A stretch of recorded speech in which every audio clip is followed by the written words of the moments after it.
Hello! Hi, this is Andrew Mize. This is my first video about my painting, so we can talk about it a little bit. When I tell you I was super upset and made 5 terrible, somber, sad takes before I made this one, now we're bringing the energy. I'm Andrew Mize, hello. So this painting is called Just Off Peachtree Street because I live just off Peachtree Street, and that's where the reference photo was taken. I think we're just gonna break it down into like the components that I think make it a great piece. I really believe in this piece. I put probably about 100 hours into it. Most of my oil paintings take about a month, usually weirdly, magically, my life vibes, a month on the day. And this one's no different, but probably about 100 hours went into this one. So what we have here, let's start with Chick-fil-A cup. She's the queen bee, to be honest. I think she is one of the strongest statements of this piece because beside my spanked ass, you have this homophobic cup sitting over there looking at me. T. It reminds me a lot of like the Chow Down on Chick-fil-A video that Detox and Willem made. So I'm really just paying homage to that. I feel like I really made it with this piece in a way because whenever anyone sees it, they're like, damn, look at that pillow. So you have my spanked ass, cock and balls there, and a pillow, and the first thing you notice is the pillow because of all the detail on it. I've made it. Obviously, my painting skills have really come to a point of professionalism. To be honest, I've really shocked myself with the quality of this piece. I don't know if many people who have followed me for a while know this. This is only maybe the 5th oil painting I've ever done. And my skills are really just evolving pretty quickly. I tend to get good at things quickly, and if I don't, I usually quit them. But this is a testament to me changing and not doing that anymore because I will keep painting and I will get better. Even better than this. My friend's vape is in the lower left-hand corner, and I'm a big fan of that. I do need to quit vaping. I have a kind of a system down now where I throw it in a lockbox when I sleep and stuff, so I don't like hit it when I wake up or like when I go to bed, and that's kind of working for me. But when this picture was taken, quitting vaping was the last thing on my mind, and it definitely was not a priority to quit vaping. I took this picture when I was kind of in the middle of my addiction, and I was exploring a lot of things like kink, also sex working, making porn. If you're a fan of my OF, thank you. I found so much community, and I'm not alone in that. A lot of creators I meet find community in OF, even if they're not making a lot of money with it. Like that's kind of their main objective, is to like meet people and socialize in a way. And they actually definitely did it for me. I was in a relationship when I started my OF years ago, and so I only did solo content because I mean, personally, I don't want to be in a relationship with someone doing OnlyFans. I'm not planning on being in a relationship while I'm doing OnlyFans. It's just a personal thing. It wouldn't work with the way I want to be in a relationship. But I found myself being like super isolated because I was a painter and I did solo content for OnlyFans. No friends.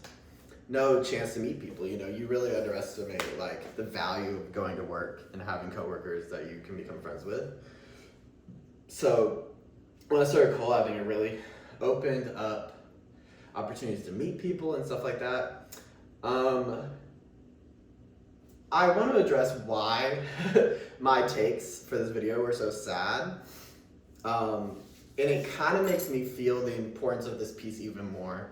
Yesterday, I'm one of 5 siblings, and growing up, I've never had any issues with being gay. Fully supported by everyone in my family. I'm incredibly fortunate in that respect. Yesterday, out of the blue, my sister calls me to tell me that homosexuality is wrong and that I'm going to hell. Out of the blue. I mean, like, no, I was like, girl, are you really saying this right now? Hold on. I'm gonna put on my other like 2 of my other siblings so we can have a group call because I'm about to go off on you and I'm not the most patient person in the world, right? She obviously said, like, I don't have time for that. Which, by the way, watching a lot of reality TV has taught me that you're the problem if you always only want to talk to people individually and never, like, talk to people with, you know, the group. Because then everyone's going to be able to call you on your bullshit. And then you just can't handle that, so you're the problem. T. So here we are, just off Peachtree Street. This couch. I mean, I'm in love with the couch. It makes me so happy every time I see it. That is probably 10 plus layers of paint. You know, no matter what piece of the painting I was working on any given day, I was adding layers onto the couch and adjusting things. I mean, it's a corduroy couch. You have to make it look like some parts are like, you know, smoothed over and some parts are like pushed the opposite direction. That couch has taken me a long time to do. What was the fastest part? The fastest part was the face. I did that face in maybe, like, I couldn't even believe it. I did it in like 10 minutes. I was like, hands off, like, I'm leaving that. That looks great. And I love that. I have a little, if you ever go, like, I explored my rave side living in Atlanta because everyone loves EDM music. And they have these little things called, well, I think the basic form, they're called sprouts. They're little clips that people put in their hair and it gives you a little, like, stem with leaves on it. And literally I, like, went to this outside concert thing and I heard rumor. I became obsessed with them. It was the first time I saw them. So I was like, you have a free one? Give it to me, give it to me. And then I heard rumor of a capybara one. And that became my quest for the night. I was like, I need to go find this capybara clip and where can I get one? Spent like the whole night literally trading up to get the coolest one I can, so I found a capybara. I could trade for it. At some point I gave up, okay, on it. But I saw these people taking a picture. I was like, oh, I'll take a picture for you. Let me take a picture so you can be in the photo too. And I took a picture of them and they love the photos so much. She goes, here, have this. Boom. Gave me a capybara sprout.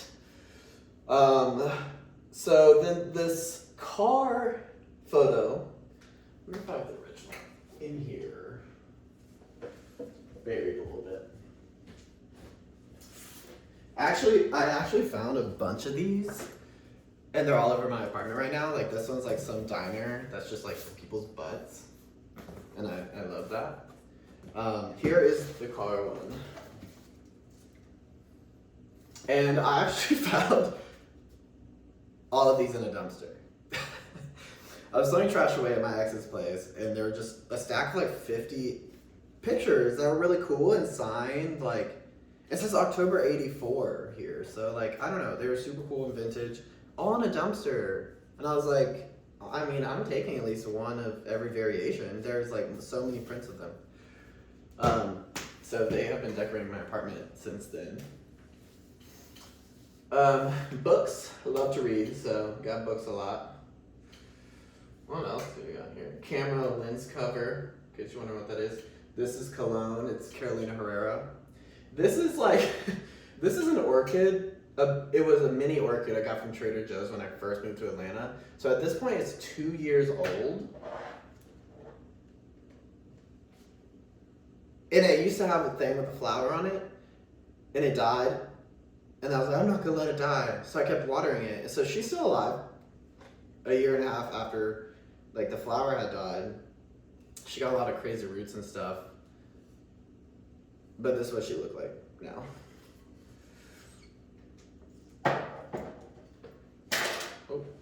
Let's see. I really hope you guys enjoy this piece. I think it is the best piece I've ever done. And I'm proud to say that with my oil paintings, every new one always becomes my favorite. They've just been getting better and better. There's the one I painted last year in January. It's so interesting. In that one, there's like all this negative space, but then this gray smudge dirt circle thing that was actually in the photo, the reference photo. And it's actually like the exact same shape as my birthmark. And I just find that incredibly magical and interesting. I have to do some detail work and some highlights, but this will be listed on my website today. I'm about to get on some mock-ups for you guys, and prints will be coming a little later, so I have to wait for it to dry, take it to the print shop, get scans of it, and then varnish it. It will be a glossy varnish, that's my plan. Like a thicker kind of glossy varnish you see on older oil paintings, because I just think that looks more professional. I'll be doing that. So, but prints will be available maybe a week from now. And I'm very happy with this. I really tried to bring the energy in this video and like, just not be so freaking sad. Like, what my sister said to me really had me down. And watching me talk on that video, I was like, girl, spit your fucking words out. Like, talk some. What is wrong with you? And I don't want to be downtrodden, or I don't want to just be some pessimist, or like, I don't want to be so affected by what she said to me. She'll have to come to terms with her truth on her own time. And I just have to continue to be the confident, self-assured person I am and have always been, because I have no choice. And, you know, I'm not the one out here judging people, so she needs to come to terms with her own shit.